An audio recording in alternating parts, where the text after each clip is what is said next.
The auction room was cold and gray. Metal walls surrounded rows of plastic chairs. Aliens and humans sat together, but nobody talked to each other. They all looked at the large screen on the wall. Numbers and pictures moved across it. Ships for sale. Old ships. Broken ships. Ships that nobody wanted anymore. Una sat in the back row. She was 62 years old. Her hair was gray now, and her hands were not as steady as before. But her eyes were still sharp. She watched the screen and waited. She had been a captain once. For 20 years, she had served on the greatest ship in the human fleet, the Hatnam. The name meant rising sun in the old Korean language. It was a good name for a good ship. The Hatnam had saved millions of lives. She had fought in battles that seemed impossible to win. She had carried refugees across dangerous space when no other ship would try. Her hull was covered in scars from enemy weapons. Each scar was a story. Each story was a victory. But now the Hatnam was just a number on the screen. Lot 7491. The words next to it said, "Retired military vessel. Sold as is. Buyer responsible for transport." Una felt something cold in her chest. It was not the air. It was something deeper. Something like grief. The bidding started low. A few thousand credits. Nobody seemed interested. The Hetman was old. Her systems were outdated. Modern ships were faster, stronger, and easier to repair. Who would want a 300-year-old battleship? A hand went up in the front row. Una leaned forward to see who it was. The bidder was not human. He was a Vexery, a tall creature with gray skin and 4 eyes. He wore expensive clothes. A gold pin on his chest showed the symbol of Terran Industries. Una knew that company. Everyone knew Terran Industries. They were one of the biggest mining corporations in the galaxy. They bought old ships and broke them apart. They melted the metal and sold it. Nothing was wasted. Nothing was saved. Another bid came from somewhere in the middle of the room. Then another. The price went up slowly, but the Vexery from Terran Industries kept raising his hand. He did not look worried. He had more money than anyone else in the room. Finally, the other bidders stopped. The auctioneer's voice echoed through the speakers. Sold to Terran Industries for the sum of 47,000 credits. 47,000 credits. That was the price of humanity's greatest ship. Less than the cost of a small house. Less than the cost of a luxury ground vehicle. The Hatnam, the ship that had saved worlds, was worth less than furniture. Una stood up. Her legs felt weak, but she forced herself to walk. She moved through the crowd toward the exit. She did not want to see the Vexery smile. She did not want to hear him talk about how much metal the Hetnam would produce. Outside the auction building, the station's artificial lights were too bright. Una walked to a window and looked out at the stars. Somewhere out there, the Hetnam was waiting. She was docked in a scrapyard, surrounded by other dead ships. In a few weeks, workers would begin cutting her apart. Her engines would be removed. Her hull would be sliced into pieces. Her bridge, where Una had stood so many times, would be crushed and melted. Una put her hand on the cold glass. She remembered her first day on the Hetnam. She had been young then, full of hope and fear. The ship had seemed so big, so powerful. She had thought she would never understand all its secrets, but she had learned. She had learned every corridor, every room, every strange noise the engines made. She had learned to trust the ship, and the ship had never failed her. Now the ship would die, and there was nothing she could do. She returned to her small apartment on the station. It was a simple place. One room with a bed, a small kitchen, and a window that looked out at nothing. She had lived here for 5 years, ever since her retirement. It was comfortable, but it was not home. Home had been the Hetnam. When she checked her messages, she found one waiting. The sender's name made her heart beat faster. Dohun. He had been her weapons officer for 10 years. She had not heard from him in a long time. The message was short. Captain, I heard about the auction. They are really going to destroy her. I cannot let that happen. Neither can you. Please contact me. I have an idea. Below his words was a list of names. Yuna recognized all of them. Suho, the chief engineer who could fix anything. Jaewon, the pilot who flew like she was born in space. Taiwu, the gunner who never missed. Mireille, the doctor who had saved more lives than she could count. And others. 12 names in total. 12 people who had served on the Hetnam. Yuna read the message 3 times. Then she read the list of names again. These were good people. Brave people. They had families now. Jobs. Lives. What was Doan asking them to do? She knew the answer already. She knew it in her bones. He was asking them to steal the ship. It was crazy. It was illegal. The Galactic Commerce Coalition had strict laws about property. Toran Industries owned the Hetnam now. Taking her would be theft, piracy. The punishment could be years in prison, or worse. But as Yuna sat in her small apartment, looking at that list of names, she did not think about the law. She thought about the ship. She thought about all the people the Hetnam had saved. She thought about the scars on the hull and the stories they told. The Hetnam was more than metal. She was history. She was hope. She was everything humanity had fought for in the long years of expansion into the stars. Yuna made her decision. She pressed the reply button and typed 3 words. I am in. The first to arrive was Suho. He came on a cargo ship from the inner colonies, carrying only a small bag and a toolbox that he had owned for 30 years. His hands were rough and dark with grease that never fully washed away. He was 54 years old, shorter than most men, with a round face and tired eyes. But when he smiled, the tiredness disappeared. Yuna met him at the docking bay. They had not seen each other in 8 years, but the moment felt like no time had passed at all. Suho grabbed her in a tight hug. Captain, he said. You look good. You look old, she replied. He laughed. It was the same laugh she remembered from all those years on the ship. I am old. We all are. But old does not mean useless. They walked together through the station's corridors. Yuna told him about the auction, about the Vexery buyer, about what would happen to the Hetnam in 30 days. Suho listened without speaking. His face grew serious. 30 days, he said finally. That is not much time. No, it is not. But it is enough. Over the next week, others arrived. Each one came alone, from different parts of human space. They had left jobs, families, and safe lives behind. They had come because of a message from an old friend. They had come because of a ship. G1 was the youngest. She was only 38, but she had been the Hetnam's pilot during the ship's final years of service. She was tall and thin, with short black hair and quick eyes that never stopped moving. She had a reputation for being the best pilot in the fleet. Some said she was crazy. Others said she was a genius. Most said she was both. I was bored anyway, she said when Yuna asked why she had come. Teaching new pilots is nice, but it is not the same as flying. Taiwu came next. He was 60 years old now, a farmer on a quiet colony world. He had not touched a weapon in 15 years.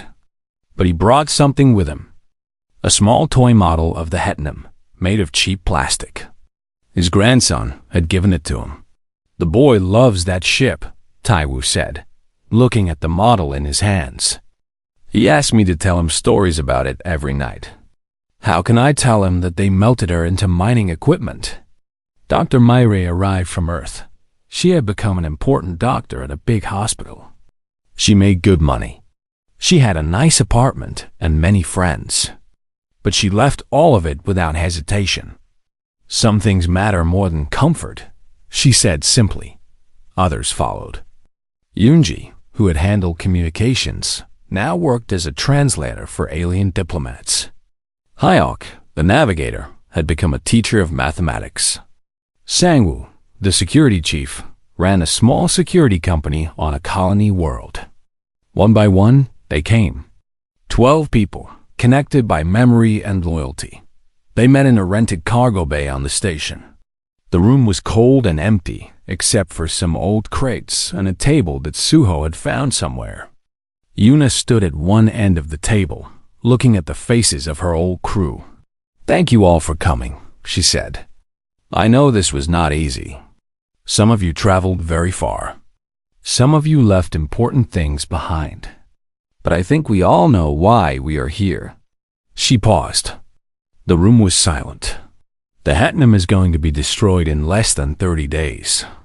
Toran Industries bought her for scrap. They will cut her apart and melt her down. Everything she was, everything she did, will be erased. Ji-won spoke up. "So we steal her back." "Yes," Yuna said. "We steal her back." Suho leaned forward. "Captain, I have to ask, how? We are 12 retired officers with no weapons, no money, and no ship.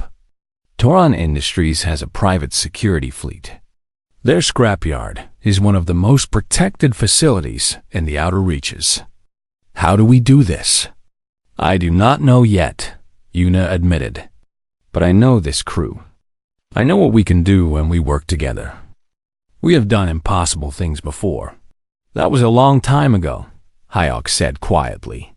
"We were younger then, stronger." "Maybe," Yuna replied. "But we were also less experienced. We did not know as much as we know now. Age is not just weakness. It is also wisdom." The door to the cargo bay opened. Everyone turned to look. An old man stood in the doorway. He was very thin, and he walked slowly with a cane. His uniform hung loose on his body, but it was clean and pressed. The metals on his chest caught the light. His face was covered in wrinkles, but his eyes were bright and clear. Yuna recognized him immediately. Her heart jumped in her chest. Admiral Junho. He had been the captain of the Hetnam before her. He had commanded the ship during some of its greatest battles. He was a legend. He was also 87 years old. "Admiral," Yuna said, her voice soft with surprise. "What are you doing here?" The old man smiled. It was a small smile, but it was warm. "I received a message from young Doan. He told me what you are planning." He paused, looking around the room at all the familiar faces. "Did you think I would stay home and watch? Did you think I would let you have all the fun?" "Sir, this could be dangerous," Taiwu said. "You should not risk yourself." Junho laughed. It was a dry, quiet sound. "I am 87 years old. What risk? I have lived a full life. I have seen things that most people cannot imagine. If I die stealing back the ship that I love, that is a good death. That is the death I want." He walked slowly to the table and sat down in an empty chair. Everyone watched him in silence. "Now," he said, "let us make a plan. We have a ship to save." Yuna looked around the room. 13 people. Old, tired, retired. But in their eyes, she saw something she had not seen in years. She saw fire. She saw determination. She saw hope. Maybe it was impossible. Maybe they would fail. Maybe they would all end up in prison or worse. But at that moment, sitting in a cold cargo bay with her old crew, Yuna believed they could do it. She believed in these people. She believed in the ship. "All right," she said. "Let us begin." The Toran Industries scrapyard orbited a dead world called Grey Moon. The planet had no life, no water, and no air. It was just rock and dust. The perfect place to break apart old ships without anyone watching. For 2 weeks, Suho and Yoonji studied the facility from far away. They hacked into public records. They bought information from traders who had visited the yard. They built a picture of the security systems, patrol routes, and schedules. Slowly, a plan took shape. The scrapyard had 112 docking bays. The Hetnam was in Bay 17, on the outer edge of the facility. Workers had already begun removing her outer armor plates, but her engines and core systems were still intact. If Suho could reach the engine room, he could bring her back to life. The plan was complicated. Yoonji would jam the facility's communications so they could not call for help. Hyok would create fake transit documents so they could approach without suspicion. Ji-won would fly them in on a stolen cargo shuttle. Sang-woo and his team would distract the security guards while the others boarded the ship. It was not a perfect plan. Many things could go wrong, but it was the best they had. On the night of the operation, everyone was nervous. They gathered in the shuttle bay, checking their equipment one last time. They had no military weapons, but Suho had found some old maintenance lasers that could be used for defense.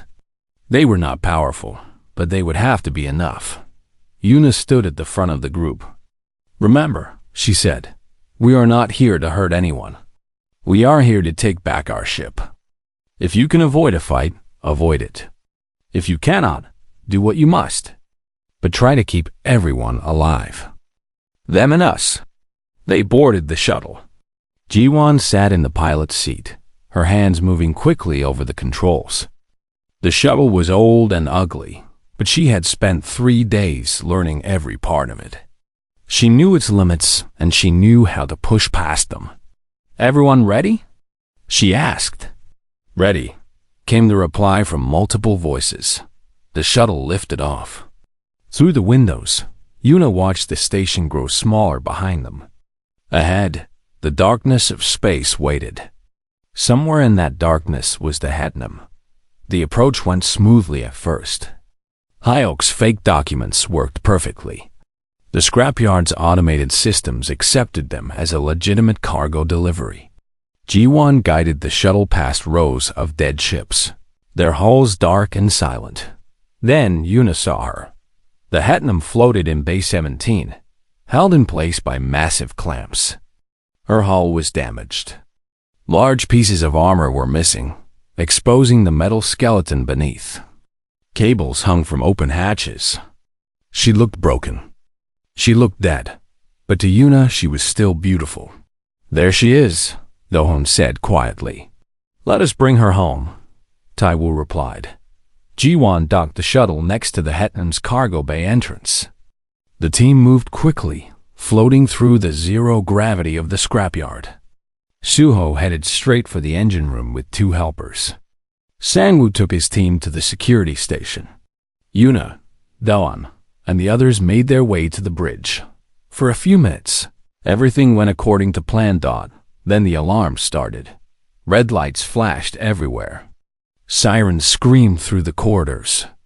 A voice echoed over the speakers, speaking in the Vessery language. Yuna did not understand the words, but she understood the meaning. They had been discovered. "Yoonji, what happened?" Yuna shouted into her communicator. "I do not know," Yoonji replied, her voice tense. "They must have a backup system I could not find. Communications are still jammed, but they have internal alarms. Security drones launching from the main station," Hyok reported. 12 of them, heading our way. Yuna made a quick decision. "Everyone, continue with the mission." "Suho, how long do you need?" "At least 15 minutes," came his reply. "The engines are cold. They have not been run in years. You have 10. The security drones arrived fast.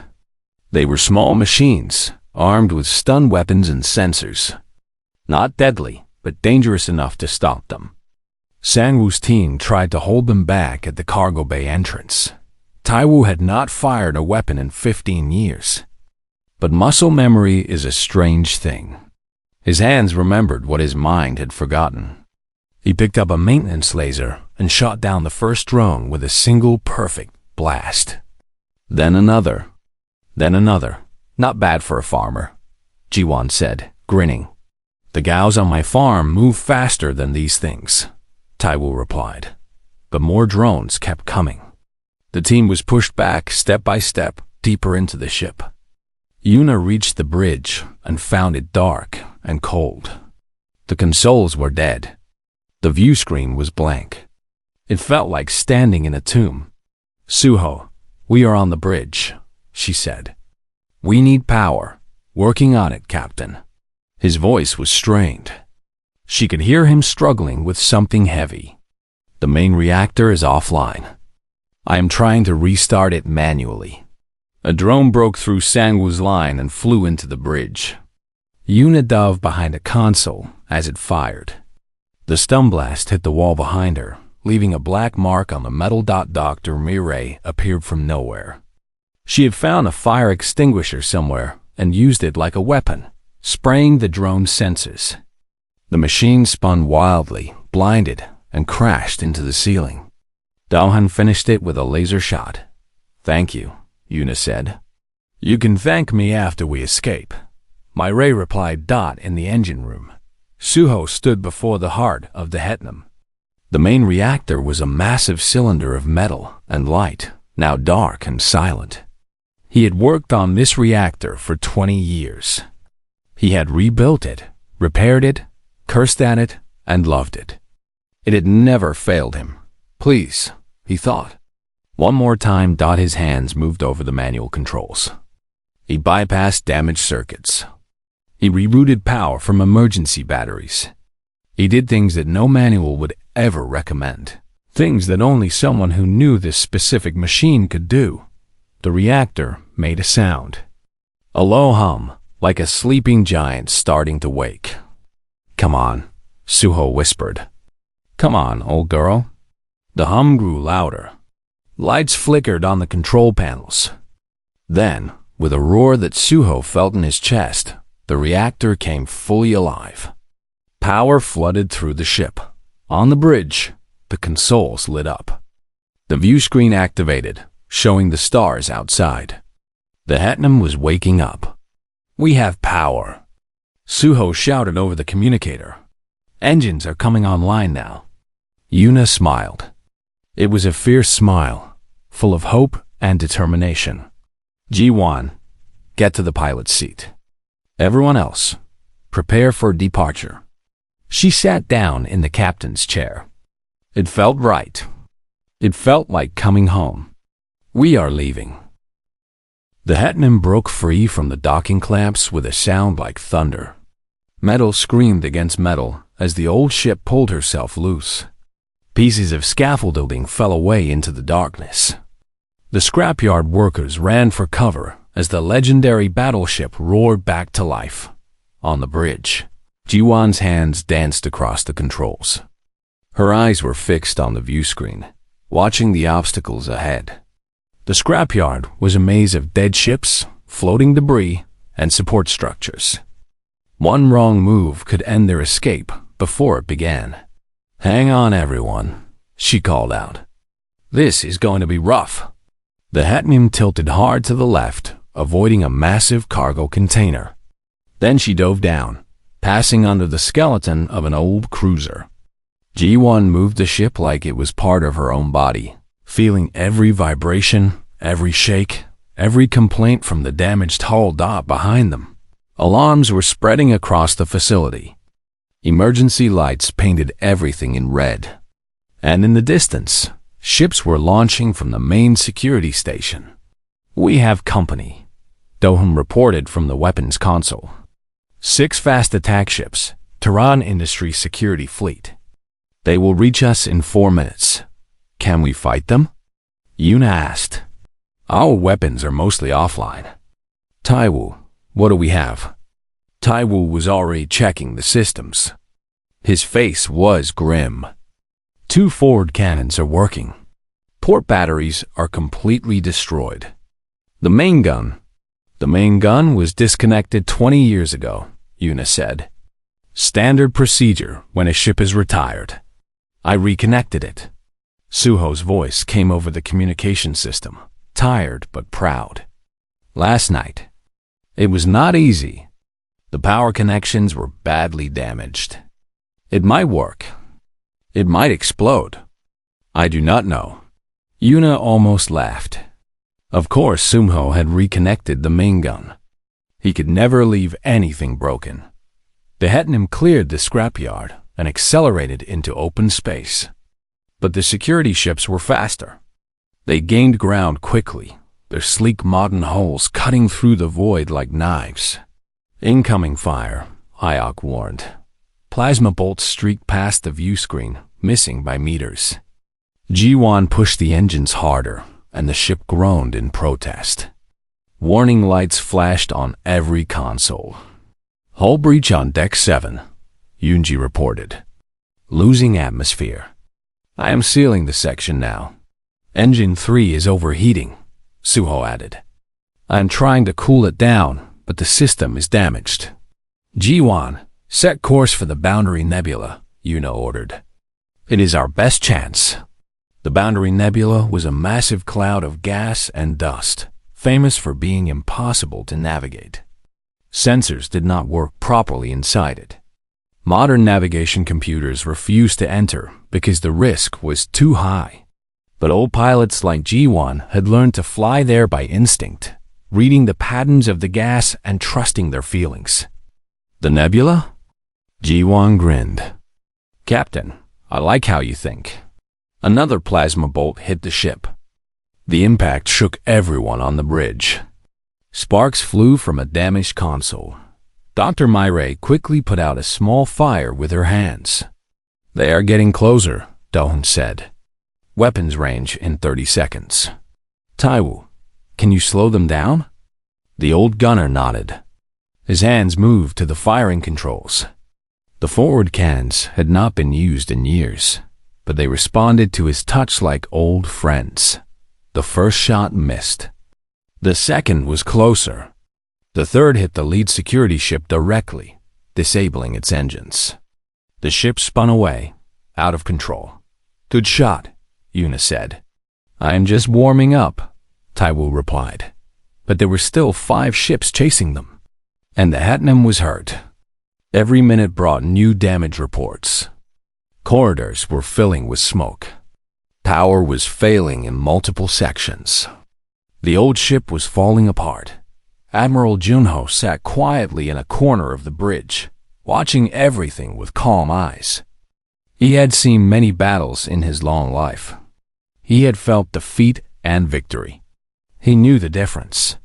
Captain, he said softly. Yuna turned to look at him. They are hailing us. They want to negotiate. Yuna hesitated. She opened the communication channel. A Vexery face appeared on the view screen. It was the same buyer from the auction, the one who had purchased the Hetnam. Human ship, the Vexery said. This is Chief Security Officer Tarak of Tehran Industries. You have stolen corporate property. Surrender now, and you will face only criminal charges. Continue to run, and we will destroy you. You bought her for scrap, Yuna replied. You were going to melt her down. That is our right. We paid for this ship legally. Some things cannot be bought and sold. The Vexery's 4 eyes narrowed. You are outnumbered and outgunned. Your ship is barely holding together. This is not a battle you can win. Maybe not, Yuna said. But we are going to try anyway. She closed the channel. The bridge was silent. Captain, Sangwoo said carefully. He is right. We cannot beat 5 modern ships in our condition. I know. Then what do we do? Yuna looked at the faces of her crew. They were scared. They were tired. But they were still here. They had not given up. She opened the communication channel to the entire ship. Her voice echoed through every corridor, every room, every corner of the Hetnam. All hands, this is your captain. We knew this was a one-way mission. We knew we might not survive. I need to ask you now, do any of you regret coming? The responses came quickly. Not for a second, Suho said. It is an honor to be here, Myra added. The Hetnam flies free, Taiwu said. Other voices followed, filling the communication channel with words of courage and determination. Yuna felt tears forming in her eyes, but she did not let them fall. She turned to face the view screen. The enemy ships were almost in range. The nebula was still 10 minutes away. They would never make it at normal speed. Charge the main gun, she said. Dohan looked at her. Captain, Suho said it might explode. I know what he said. If it does, we all die. Yuna met his eyes. We might die anyway. But if we go down fighting. That is who we are. That is what the Hetnam taught us. She looked back at the view screen. The stars were bright and cold. The enemy ships were tiny dots, growing larger with each second. This is for everyone who served on this ship. For everyone she saved. For everyone who told stories about her. She raised her hand. Fire. The main gun of the Hetnam had not been fired since the Battle of Cygnus, 30 years ago. It was an old weapon, built in a time when humans had to fight for every inch of space they claimed. It was not elegant. It was not efficient. But it was powerful beyond anything the modern galaxy had seen. When Taiwu pressed the firing button, the entire ship shook. Power flowed from the reactor through cables and conduits, gathering in the massive cannon at the front of the ship. The lights on the bridge flickered. The floor vibrated under their feet. Then the gun fired. A beam of pure white light shot across space.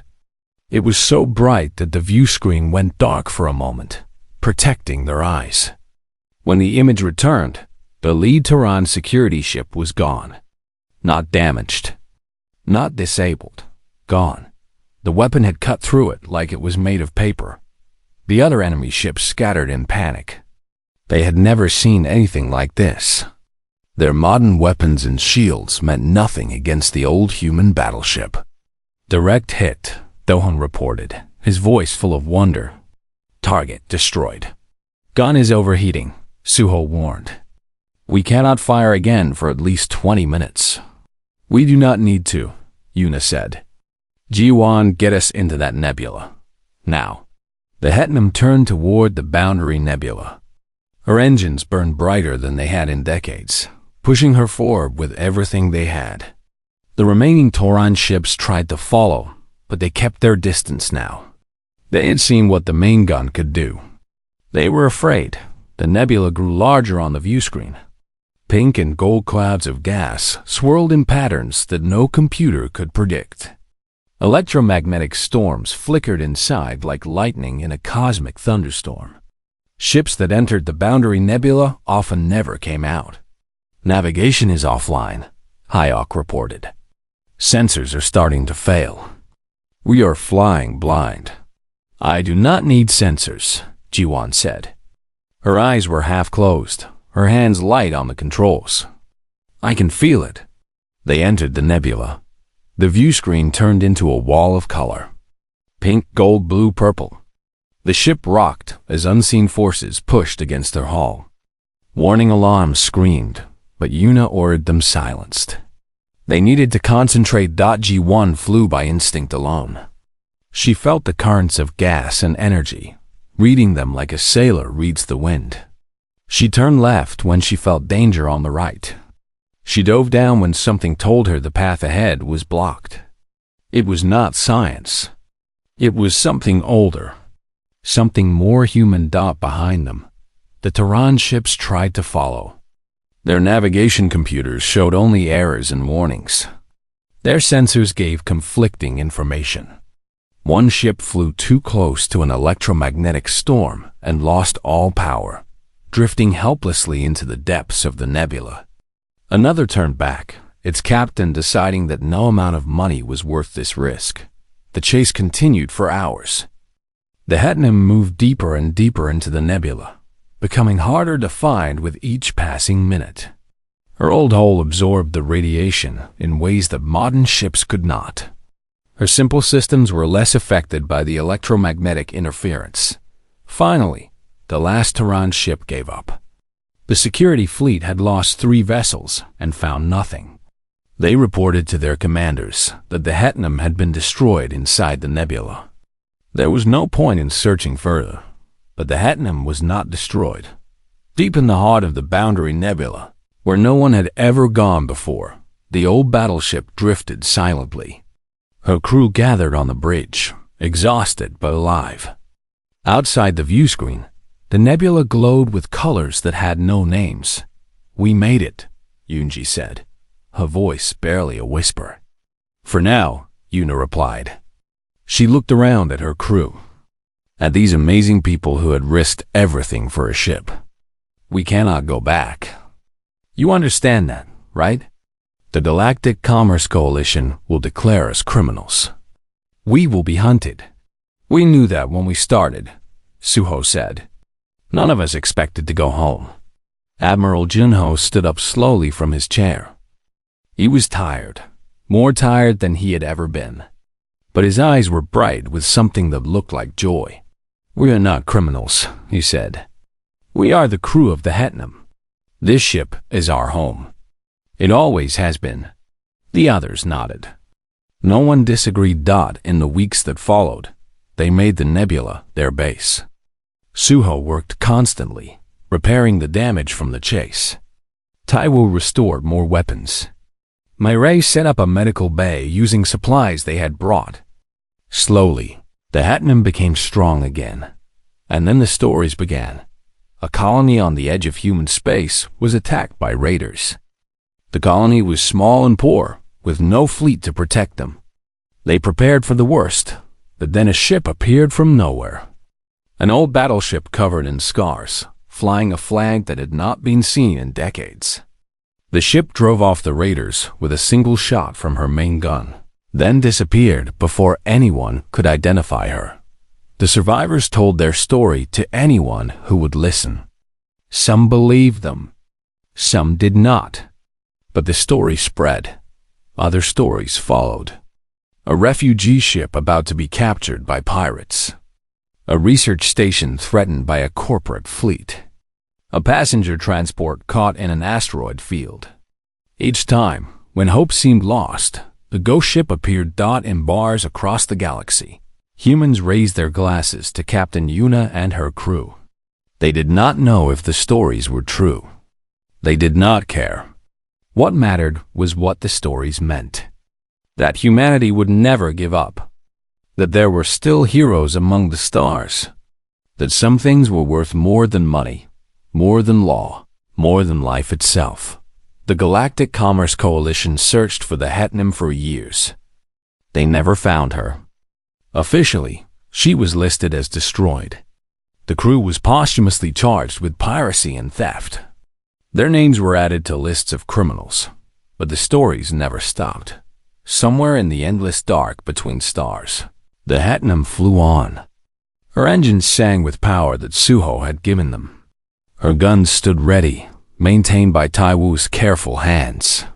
Her course was set by Jiwon, who navigated by starlight and feeling.